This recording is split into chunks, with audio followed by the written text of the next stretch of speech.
আসসালামু আলাইকুম।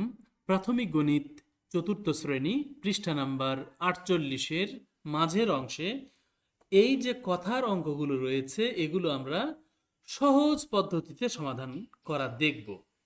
এখানে বলেছে এক রিমে 500টা কাগজ থাকে, তাহলে 163 রিমে বেশি থাকবে, এই জন্য গুণ হবে।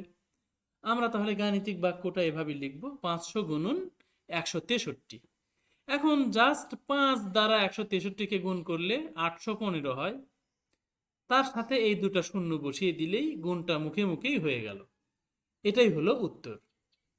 এখন এখানে বলেছে 6 নম্বরে একজন শ্রমিক প্রতিদিন মানে একদিন 525 টাকা আয় করেন।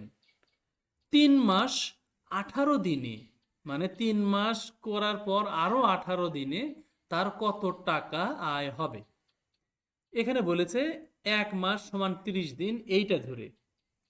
আচ্ছা, তাহলে আমরা এখানে 3 মাস 18 দিনে কত দিন হয় সেটা বের করব।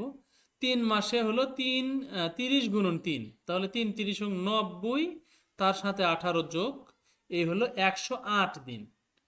তাহলে একদিনে আয় করে 525 টাকা, অতএব 108 দিনে বেশি হবে। এজন্য 108 আর 525 যদি গুণ করি তাহলে পাই 56,700 টাকা। এটাই হলো উত্তর। আচ্ছা, আমরা তাহলে এখন গাণিতিক বাক্যের নিয়মে যদি এই অঙ্কটা আবার সমাধান করি তাহলে আমরা এভাবে লিখব। গাণিতিক বাক্যটি হবে 525 গুণন, এই 525 কোনটা, এই যে একদিনের আয়, এটাকে কি দ্বারা গুণ করব, 30। এই 30 কোথায় পেলাম, এই যে 1 মাসের 30। এই 3 কোথায় পেলাম, 3 মাস, এই জন্য। আর এই 18 তার সাথে যোগ হবে। তাহলে আমরা 525 যা আছে তাই লিখলাম, গুণ যা আছে তাই, এই দুটা গুণ করে আমরা 90 পেলাম, তার সাথে যোগ 18 যা আছে তাই লিখলাম। এরপরের লাইনে এসে জাস্ট 90 আর 18 গুণ করে 108 করলাম, তারপরে গুণ করলে তো 56,700 হয়। এইটা হলো আমাদের উত্তর। এরপরে আমরা দেখছি যে এখানে বলেছে সাবিহা সেলাই করে প্রতিদিন 650 টাকা আয় করে। এটাও ঠিক আগেরটার একই একই নিয়ম, তবে এখানে ঝামেলা আরো কম আছে। এখানে মাস দিন দুটা ছিল, মাসকে আবার 3 মাসকে 90 দিন করলাম, তার সাথে 18 দিন করে মোট 108 দিন বের করতে হলো। আর এখানে 235 দিন দেওয়াই আছে, বাস এটা সহজ অঙ্ক। তাহলে আমরা লিখবো এখন, মনে করো যে একদিনে আয় 650 টাকা, অতএব 235 দিনে আয়, এই 235 আর 650 গুণ করলেই উত্তরটা পেয়ে যাব। এই সিম্পল গুণ অবশ্যই তোমরা করতে পারবে, এখানে আমার দেখানোর প্রয়োজন মনে হলো না। তাহলে আমরা গাণিতিক বাক্যের নিয়মে যদি এটাকে সমাধান করি আমরা এইভাবে লিখতে পারি যে গাণিতিক বাক্যটি হবে, লিখে এই দুটা গুণ করে দেখিয়ে দিব, বাস।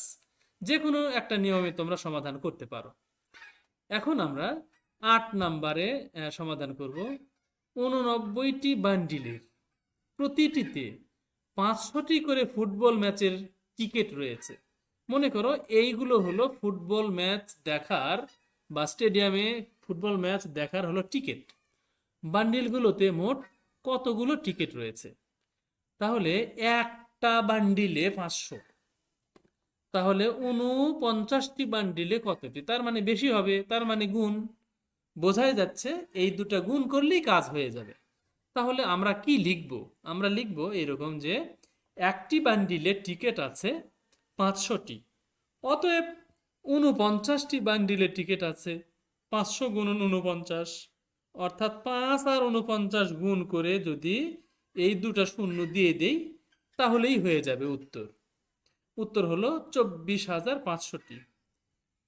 এখন আমরা এই অঙ্কটাই গাণিতিক বাক্যের নিয়মে দেখব। আমরা লিখব গাণিতিক বাক্যটি হবে এই দুটা গুণ, গুণ করে দিলেই আমাদের উত্তর পেয়ে যাব, ব্যাস। তাহলে আমরা এর পরের ভিডিওতে এই যে বাকি যেগুলো অঙ্ক রয়েছে এইগুলো আমরা সমাধান করা দেখব। ওমা তাওফিক ইল্লা বিল্লাহ। আসসালামু আলাইকুম ওয়া রাহমাতুল্লাহ।